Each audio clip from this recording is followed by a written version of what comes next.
Mosquito, जिसे दुनिया का सबसे डेडलीस्ट क्रिएचर माना जाता है। बस 2.5 मिलीग्राम का ये जीव malaria, dengue, chikungunya, yellow fever का जैसा मोस्ट डेंजरस डिसीज को फैलाता है, जिसके वजह से हर साल लाखों लोगों की मौत हो जाता है। लेकिन इसका शुरुआत कहाँ से हुआ था, ये जानने के लिए वीडियो को अंत तक देखिए। और अगर आप चैनल पर नए हैं तो चैनल को सब्सक्राइब करके बेल आइकन दबा दीजिए। So without wasting any time let's get started. माफ करना, ये सब करना पड़ता है। तो चलिए शुरू से शुरुआत करते हैं। लगभग 10 करोड़ साल पीछे, जब दुनिया पे डायनासोर का राज चलता था, प्रोबेबली इसी समय अफ्रीका के दक्षिणी हिस्सों पे मॉस्क्यूटो का जन्म हुआ था। मतलब लगभग 10 करोड़ साल पहले। इसके बाद समय बीतते गया और आज से लगभग 65 मिलियन साल पहले क्रेटेशियस पीरियड के आखिर में अचानक एक मैसिव एस्टेरॉयड गिरने के वजह से दुनिया से 75% क्रिएचर लुप्त हो गया और उसके साथ डायनासोर भी। लेकिन जो 25% क्रिएचर किसी तरह बचने में सक्षम हुआ, उसमें मॉस्क्यूटोस भी थे, जो आगे जाके ह्यूमन सिविलाइजेशन पे बहुत बड़ा प्रभाव डालने वाला था। अगर हम हमारे इतिहास को गौर से देखें तो तमाम बादशाह से लेकर दुनिया का सबसे शक्तिशाली साम्राज्य रोम, ग्रीस की बहुत सारी युद्ध पे हार के पीछे भी मॉस्क्यूटोस का ही हाथ था। तो अब सवाल ये आता है, अगर मॉस्क्यूटोस इतना ही डेंजरस है तो हम इसे मार क्यों नहीं देते? किसी काम पे तो आता नहीं है ये, सिवाय परेशान करने के। तो ये पूरी दुनिया से लुप्त हो जाए तो ऐसा क्या हो जाएगा?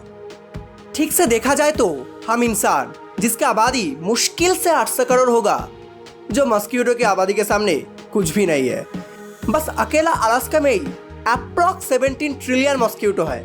तो एक बार दिमाग में जोड़ डालिए और सोचिए, जहाँ पर मॉस्क्यूटो नहीं है, जैसे कि आइसलैंड, न्यू कैलिडोनिया, ये सब जगह छोड़ के आखिर पूरी दुनिया में कितनी मॉस्क्यूटो है? सोचने में तकलीफ हो रहा है ना? असल में ये सोचना हमारे बस की बात है ही नहीं।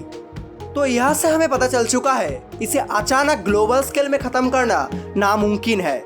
लेकिन सबसे मजेदार बात तो यह है, साइंटिस्ट सारे मॉस्क्यूटोस को मारना ही नहीं चाहते। इसका कारण है, बेसिकली सारे मॉस्क्यूटोस हमारे लिए हानिकारक नहीं है। बस 200 ही ऐसा प्रजाति है जिसका फीमेल पार्ट ह्यूमंस की खून पीता है, लेकिन जीवन धारण के लिए नहीं, जेनरेशन को आगे बढ़ाने के लिए। बट हमारा खून ही क्यों? और भी तो प्रजाति है जो एनिमल्स और बर्ड के खून पीकर काम चलाता है। क्योंकि ह्यूमंस के खून में प्रोटीन और आयरन का मात्रा बहुत ज़्यादा होता है, जो फीमेल मॉस्क्यूटोस को अंडा देने के काम आता है। यहाँ पे एक ट्विस्ट भी है। कुछ ऐसा टाइप का मॉस्क्यूटोस है जो दूसरी स्पीसीज के लार्वा खा के एडल्ट बनते हैं। इनमें से एक स्पीसीज का नाम है टॉक्सिनिकाइटिस, जिसे एलिफेंट मॉस्क्यूटो भी कहा जाता है। अब अगर और भी अच्छे से एनालिसिस किया जाए तो 3 ही ऐसा मुख्य तरह का प्रजाति है जो डिसीज फैलाता है, जैसे anopheles, malaria, culex, encephalitis, filariasis, aedes, yellow fever, dengue. तो हमें पता चल चुका है मेनली कौन से स्पीसीज हमारे लिए हानिकारक है और साइंटिस्ट क्यों इन्हें मारना नहीं चाहते। लेकिन जो सवाल अभी भी रह गया है वो है, अगर मॉस्क्यूटो लुप्त हो जाए तो क्या हो जाएगा? तो चलिए जानते हैं। यह है मेंढक, गिरगिट, बैट और मछली। बट मछली को साइड करके अगर हम पहले टेरेस्ट्रियल ऑर्गेनिज्म यानी भूमि में रहने वाला जीव के बारे में बात करें तो गिरगिट, बैट, इनके अलावा भी हजारों क्रिएचर की खाना है मॉस्क्यूटो। लेकिन किसी भी जीव का इकलौता खाना नहीं है, तो मॉस्क्यूटो के लुप्त होने से इन्हें कोई फर्क नहीं पड़ने वाला। अब आता है एक्वाटिक ऑर्गेनिज्म यानी मछलियाँ। लेकिन बस छोटे मछलियाँ ही नहीं, इनके अलावा भी कुछ इंसेक्ट्स हैं जो पानी में तैरते हैं और मॉस्क्यूटोस के लार्वा खाते हैं। लेकिन यहाँ पे भी मॉस्क्यूटोस के लुप्त होने से कोई खास फर्क नहीं पड़ेगा, क्योंकि एक्वाटिक वर्ल्ड पे मॉस्क्यूटोस की कंट्रीब्यूशन उतना डीप तक नहीं है अगर ग्लोबल स्केल में देखा जाए तो। मैं यहाँ पे ग्लोबल स्केल इसीलिए कह रहा हूँ क्योंकि मॉस्क्यूटोस को अंडा देने के लिए स्थिर पानी चाहिए जहाँ पे लार्वा बढ़ सके। लेकिन समुद्र और नदी स्थिर नहीं है, यहाँ पे अंडा देगा तो बह जाएगा। इसीलिए मॉस्क्यूटोस तालाब पे अंडे देते हैं। तो ग्लोबल स्केल में ये छोटा ही हो गया ना। अब आता है थर्ड और लास्ट, नेचर। यस, नेचर में भी मॉस्क्यूटोस के कंट्रीब्यूशन है एंड यहाँ पे भी सेम ही है।